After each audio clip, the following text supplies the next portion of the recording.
Guys, welcome to Free and Clear, where we are liberty-minded and try to be as concise as possible.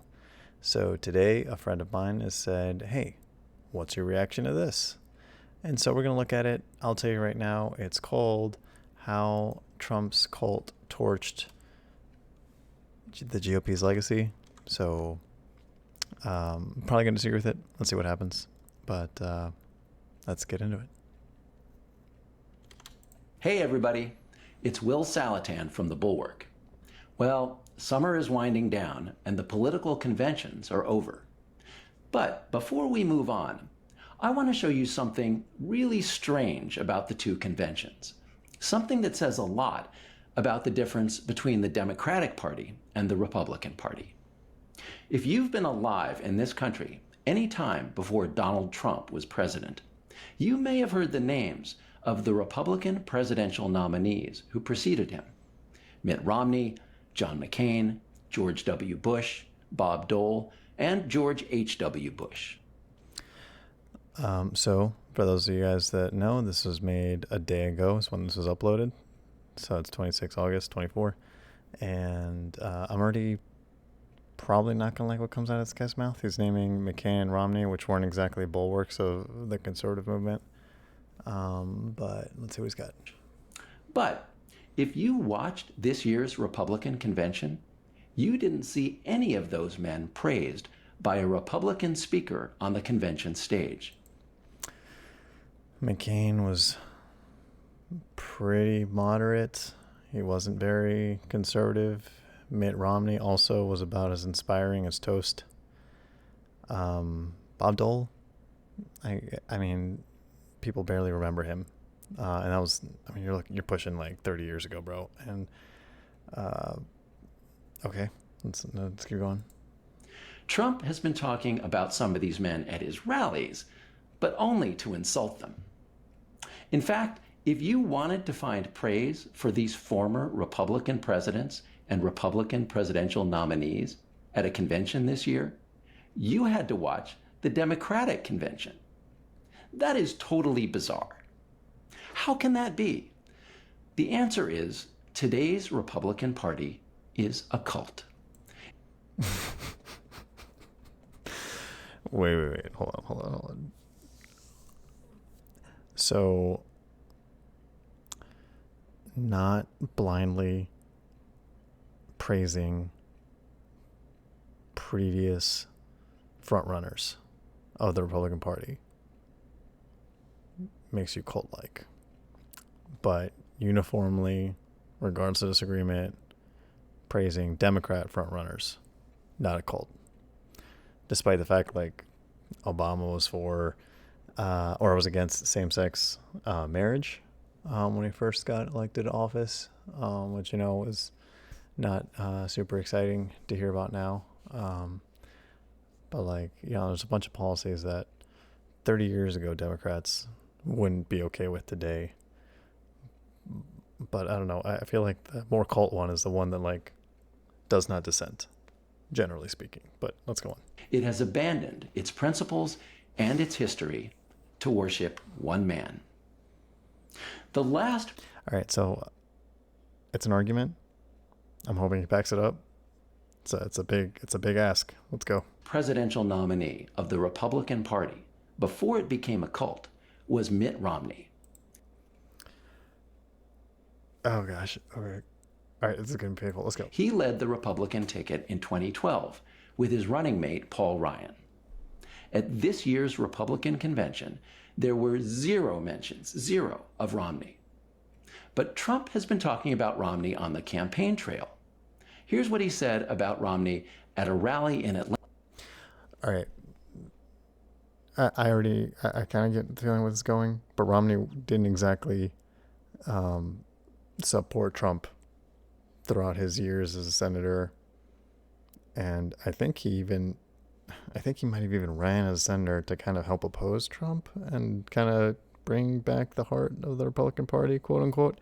So, I mean, it's not like they were on the friendliest of terms, but you're expecting Trump to be magnanimous, but not Romney. I get, okay. Atlanta on August 3rd. That we had Romney, remember Romney? And they did polls.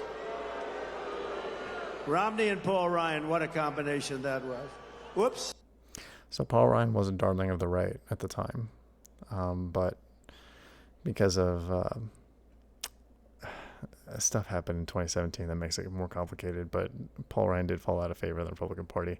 But I don't think it's because people who worship Trump thought that like he was that Paul Ryan was like the end all be all of what was wrong with the Republican Party. But he chose to oppose Trump on certain things, and there was a bit of a clash back in 2017. And frankly, Paul Ryan helped to pass a tax law that's going to expire next year, actually, that went in effect 2018 when he became Speaker. Well, he became Speaker in 2017, I think. But anyway, there were clashes, and Paul Ryan did make some calculated political moves. So I mean, these guys weren't on friendly terms. Like there were things that they had a public back and forth of disagreement in 2017. There we go off Fox. Fox just won. No, Paul Ryan's on the board of Fox. What a mistake that was.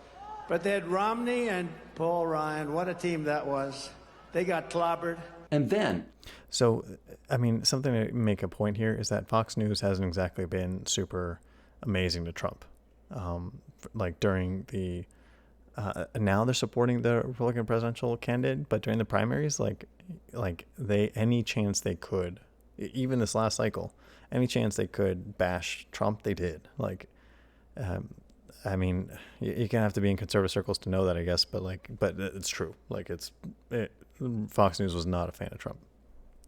in an interview 2 days later, Trump went after Romney again. Of course, the only one was Mitt Romney, real stiff, and he couldn't get elected dog catcher right now. Well,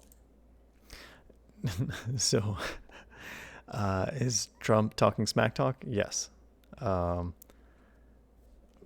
Yeah, I mean, he's right, though. I mean, no one in the Republican Party would vote for Romney, the current party that exists. And I'll talk more about that later about coalition building. But yeah, that's correct. And frankly, I mean, I had to hold my nose to vote for him in 2012, and I wouldn't do it again. He's not my favorite guy. that's not too friendly. How about the Republican presidential nominee before Romney? That was John McCain in 2008. What did Republicans say about McCain at their convention this year? Absolutely nothing. I mean, McCain famously excluded Trump from his own funeral. McCain asked Obama and Bush to speak at his funeral and explicitly did not invite Donald Trump. Like he knew he was going to die, and he said, "I don't want Trump there." Like, what favorable things did you want Trump to have about McCain? Like, and yeah, they clashed. Did Trump say some stupid things toward McCain? He did. He did say some stupid things about McCain. It's like, oh, he shouldn't have gotten caught or whatever. He's like a prisoner of war. Like, how you challenge that is crazy. I mean, there's tons of policies that I hated from John McCain. But, if Trump's not a policy wonk, was that a right call? No. But is that a reason to not vote for Trump? Also, no. Like, there's a bunch of stupid things that Obama said, that Harris has said, that Biden said. Like, I don't understand why that would be something that impacts your vote. It's about policies and their ability to get policy through. But again, Trump is talking about McCain on the campaign trail, just like he's talking about Romney. You might remember this moment from Trump's first campaign in 2015. So he's talking about something 9 years ago. Like, he's just trying to convince conservatives to not vote for Trump. Like, this is kind of a naked, like, attempt to do that. A war hero. He's a war hero. 5.5 years. He's a war hero because he was captured. I like people that weren't captured. Okay, I hate to tell. Yeah, so this is what I was referencing before. Was it a good sound bit? No. Was it smart to say? No. Was it classy? No. But that doesn't change. I mean, would he say it again? I also think no. I don't think he would say it again. Frankly, I think he's learned a lot just in his time as presidency. I mean, you'll notice that yesterday was August 26th, and Trump was at the memorial service that they had, the 3rd anniversary for the 13 members that were killed in Afghanistan by the botched Afghanistan withdrawal from Biden, whereas Biden and Harris were not at Arlington Cemetery mourning the loss of those 13 men and women in uniform. So, yeah, I think I mean, out of context, anything, people sound bad. So, but yeah, again, there's been things that have happened over the past 9 years. And then here's Trump, earlier this year, taking another shot at McCain, who, you might remember, suffered injuries in Vietnam that permanently prevented him from being able to raise his arms over his head. And we're going to fight for much better health care than Obamacare. Obamacare is a catastrophe. Nobody talks about it. You know, without John McCain, we would have had it done. But John McCain, for some reason, couldn't get his arm up that day. Remember? He goes that like that. That was the end of that. Clap. I mean, yeah, he might have been joking both things, I think. But Obamacare was a pretty contentious issue when it was passed. You'll remember famously that Massachusetts elected a Republican Congress or senator for the first time in like 40 or 50 years or something crazy because they wanted to stop Obamacare, but then they did a workaround in Congress to not have to make it go through the Senate again.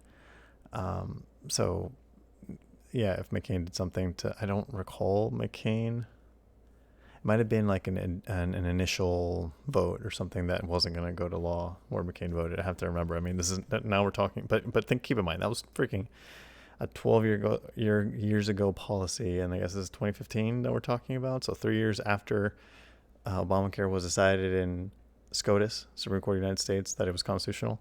Like this is getting esoteric. Like, but all right. Classy. How about the guy who was the Republican nominee before McCain? That was President George W. Bush. Trump did mention Bush in his speech at this year's convention, but not to praise him. The only thing Trump had to say, like, I mean, the George W. Bush and H.W. Bush both famously said in 2016 that they were not voting for Trump. Like to pretend that Trump, that all this hate goes from Trump to everyone else. Like, I mean, it goes both ways. There aren't clean hands here. And again, Bush didn't vote for him, and a bunch of people that did vote for Trump are upset that Bush didn't vote for him, and was opposing him. So like, is he working in the crowd? Like, I don't know. Like there's a certain sect of the Republican Party that he's not trying to get votes from. Say about Bush was that he, Trump, was a better president than Bush was. I mean, was Trump a better president than Bush was? I mean, arguably, I think so. Like we had,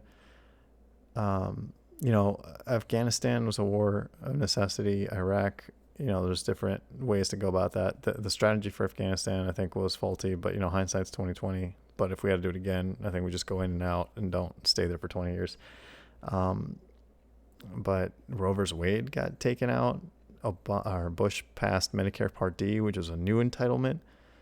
The debt did go up for both of them pretty considerably under Trump as well. So the numbers probably don't favor Trump there, but there's a lot of, I mean, they both did good things, but like there's some great policy wins that Trump's presidency had. So, I don't think you'd find a lot of disagreement with the Republican Party that Trump was a better president than Bush, actually. But President Bush, Russia invaded Georgia. Under President Obama, Russia took Crimea. In 2014. Under the current administration, Russia is after all of Ukraine.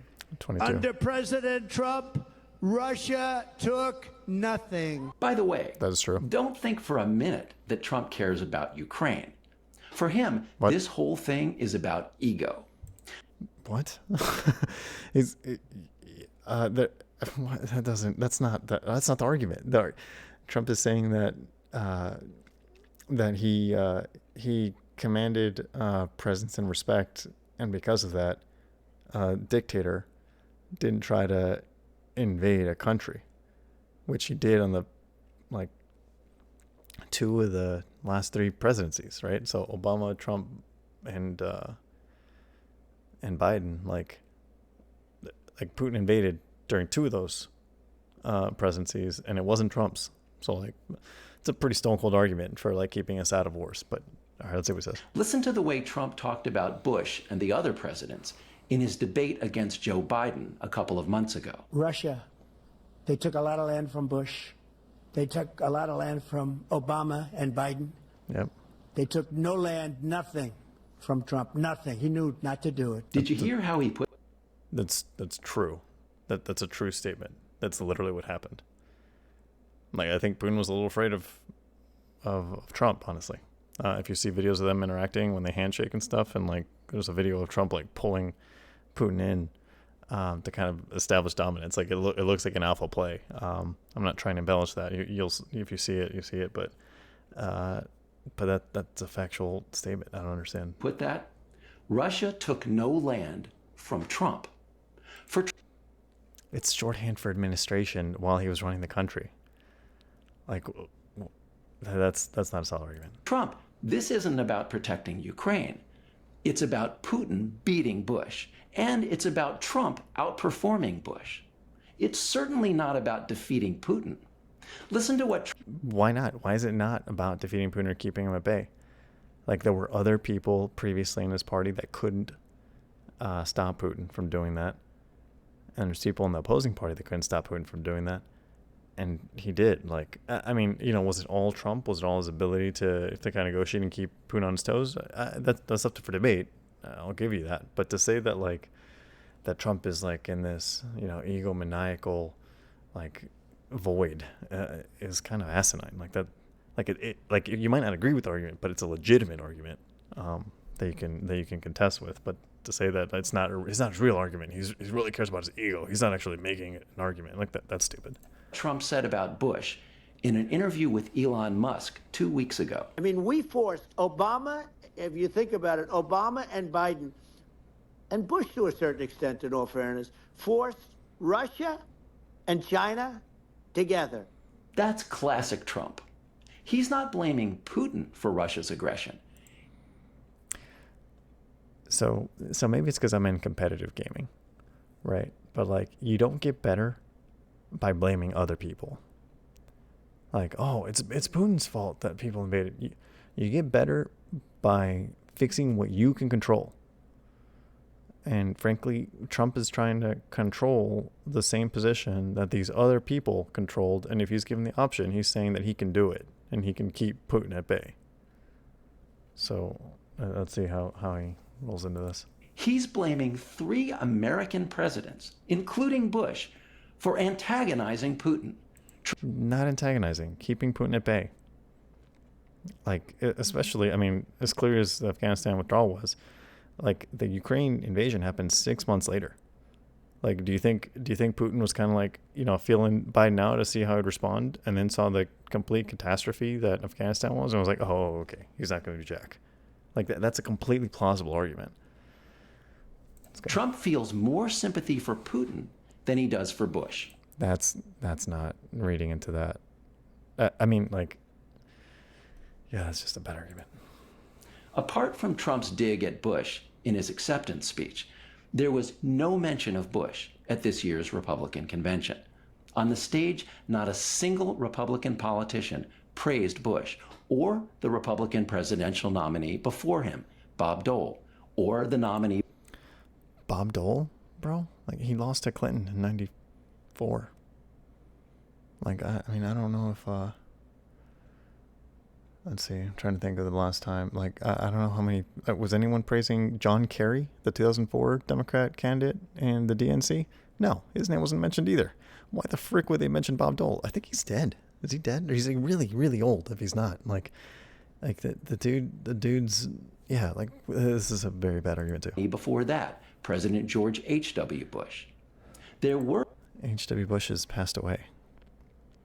Okay. A few favorable references to the president before that, Ronald Reagan. But there were also several digs at Reagan for not having accomplished what Trump did. Check out this line from Tom Homan, who ran Immigration and Customs Enforcement under Trump. I've worked for 6 presidents, starting with Ronald Reagan. Every president I've worked for said they're going to secure the border.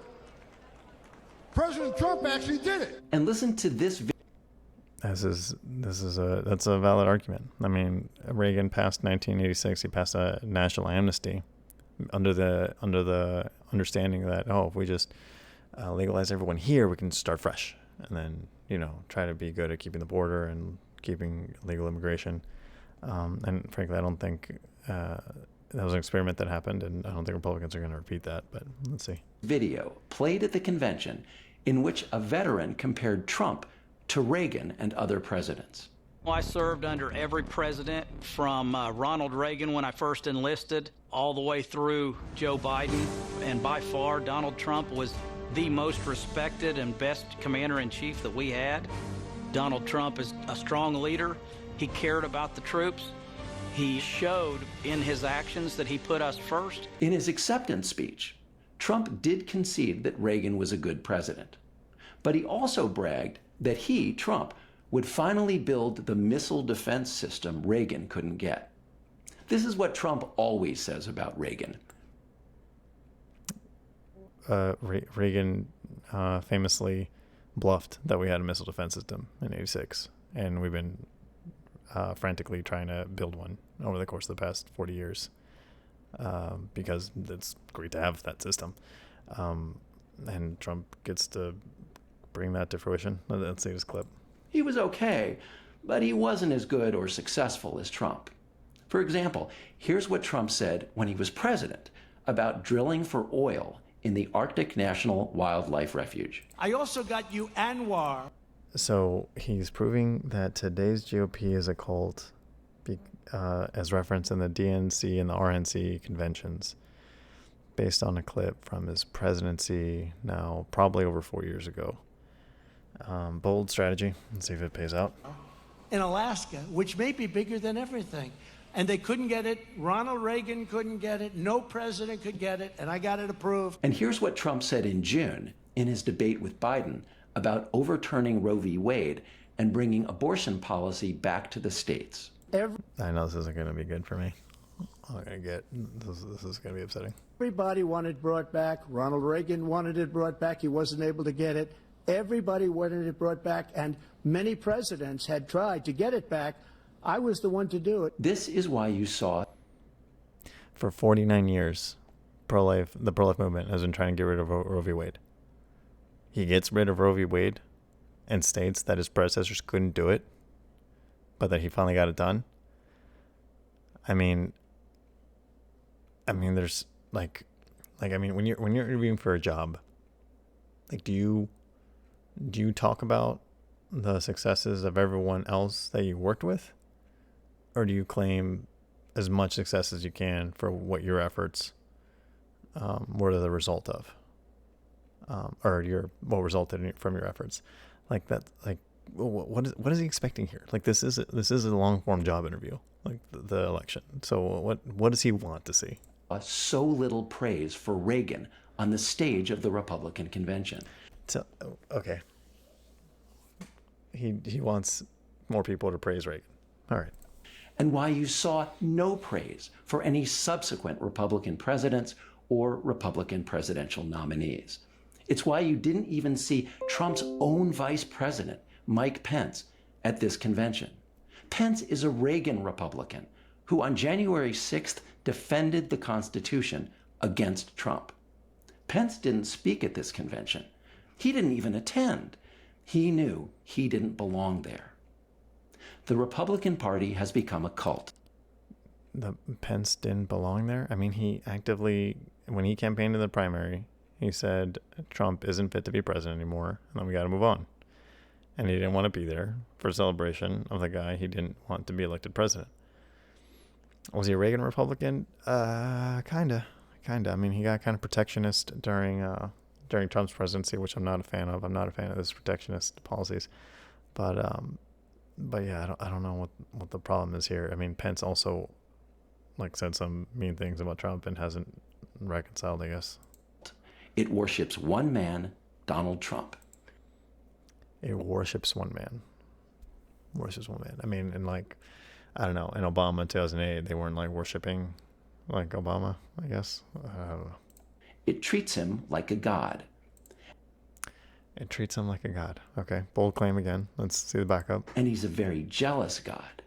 Trump ridicules McCain and Romney. I mean, they weren't super extraordinary candidates. Like, they kind of were the best of what we had. Like, McCain was just kind of like, oh, I'm next in line. I was, number 2 at when W. Bush won.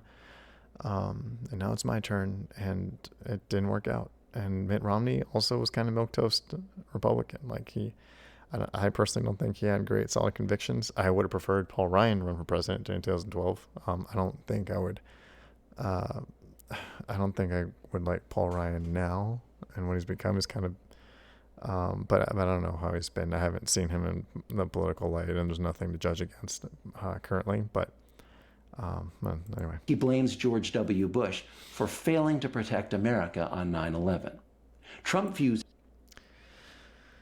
He blames George... All right, let's see if he has the clip for George W. Bush blaming him on 9/11. ...every Republican president who came before him as his inferior. He's only interested in bragging that he's better than they were. I guess he doesn't... I guess Mr. Bulwark here doesn't understand how job interviews work. That you're supposed to brag. Like, what's the take here? And the entire Republican Party has followed Trump. Today, if you're looking for praise for these Republican leaders of the past, you have to turn to the Democratic Convention. That's where Republicans who still respect these former Republican presidents and Republican presidential nominees were allowed to come out of the closet. Check out these remarks at the Democratic Convention from John Giles, a Republican mayor in Arizona. My hero, John McCain, taught us to put country... So if you talk to a Democrat now, they're saying like they would say like, oh, John McCain was the best. John McCain was great. But they wouldn't have voted for him. Like, what good is the praise if you're not going to vote for the guy? Like, it doesn't mean anything.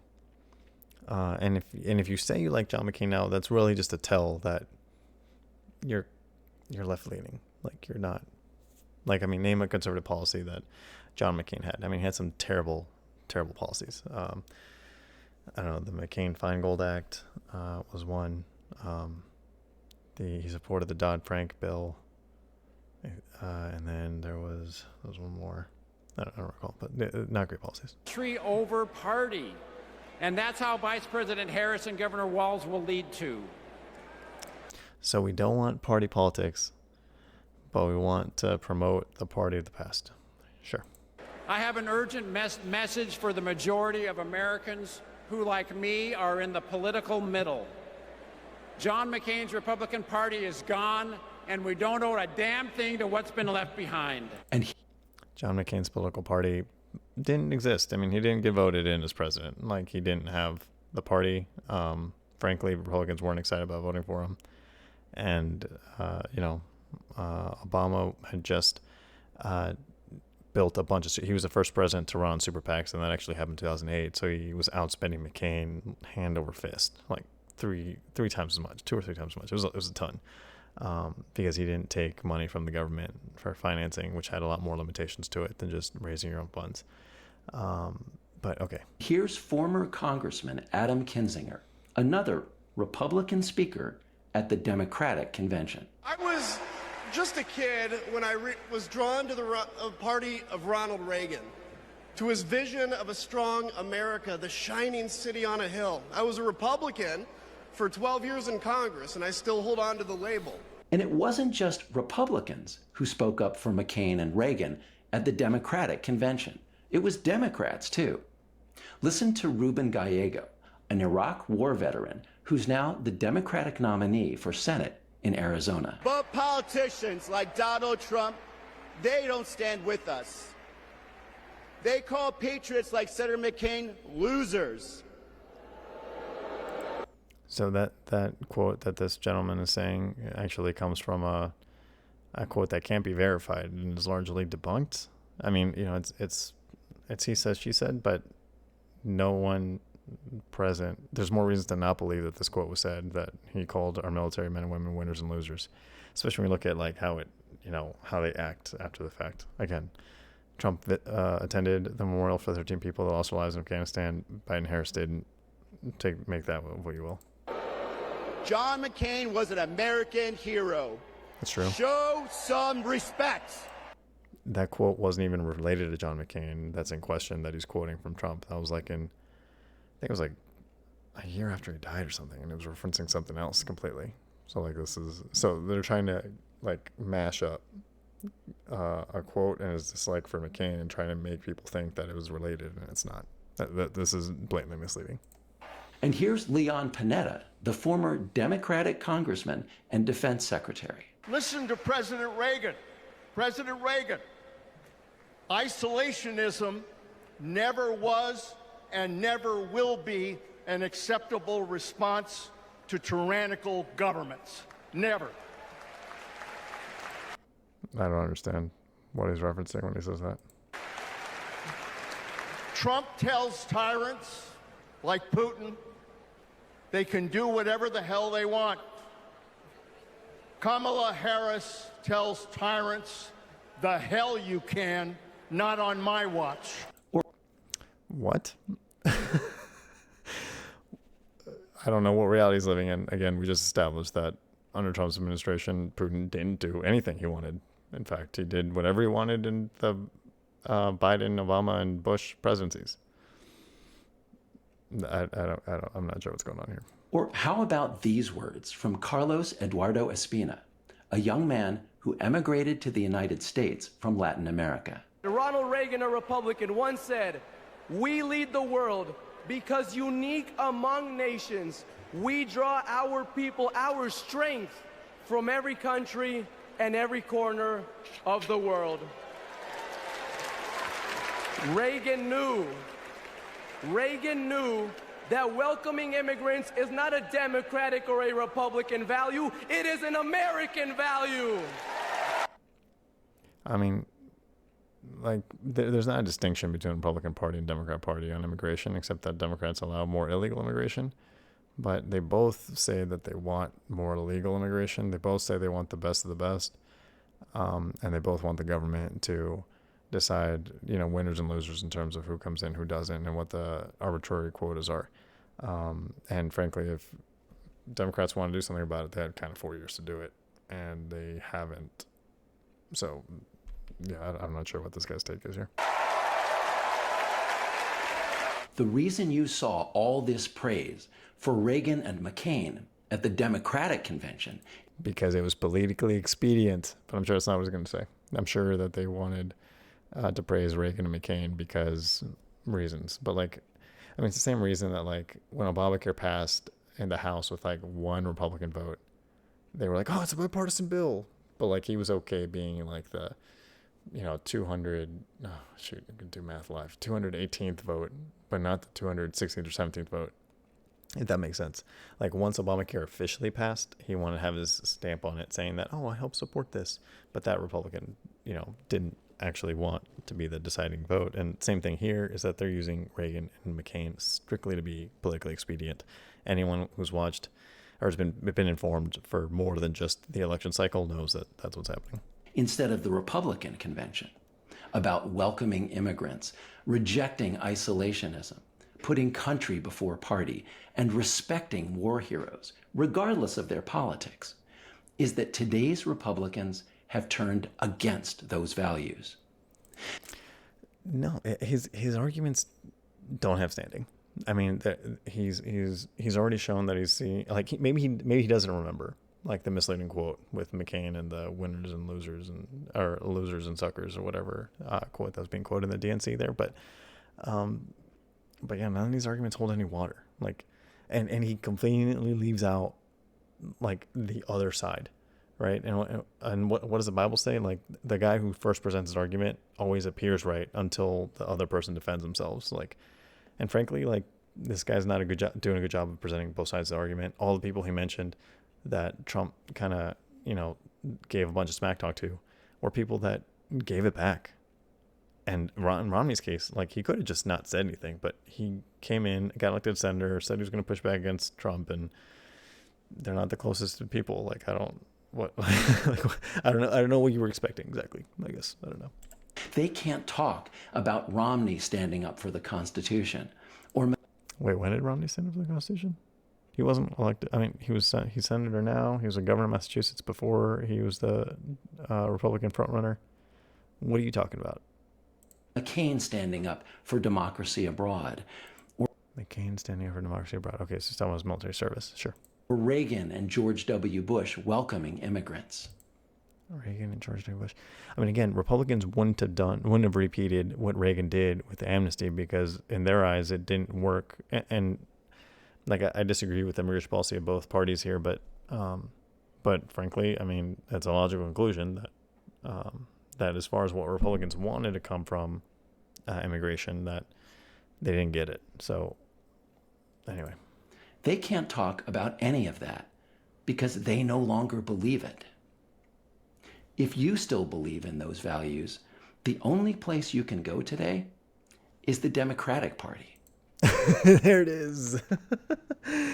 He's really just trying to convince people to jump to the Democrat Party. That was the whole purpose of this video, was to say, like, Trump's mean and mean-spirited and only cares about himself. Like, frankly, the argument's weak. Like, Trump is the only president in like over 100 years that has actually lost money being president, whereas everyone else has made more being president. Like, I think, honestly, like, as a fair assessment, I think Trump just wants to leave a legacy and wants to do something that he thinks is important and build into the country that, frankly, made him super wealthy. I mean, like, he's in his golden years. He can be out playing golf all day. Like, he doesn't need to be doing this. He doesn't need to get shot. He doesn't need to be brought up under, like, trumped up charges, in several states. Like no one needs that. Like, frankly, in 2016, if you don't want to vote for him, I get it. He had no political record, and every position he had, he also held the opposite in the exact same election cycle. Makes sense. In 2020, like, all right, like, he made some moves, but, you know, like, Abrahamic Accords, no wars, COVID, warp speed, bringing the vaccine quickly. Like, all right, there's some things to be said.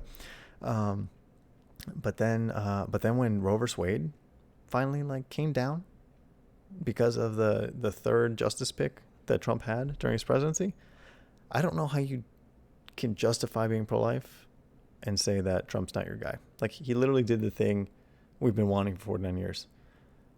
This guy wasn't a principled conservative, if he was a conservative to begin with.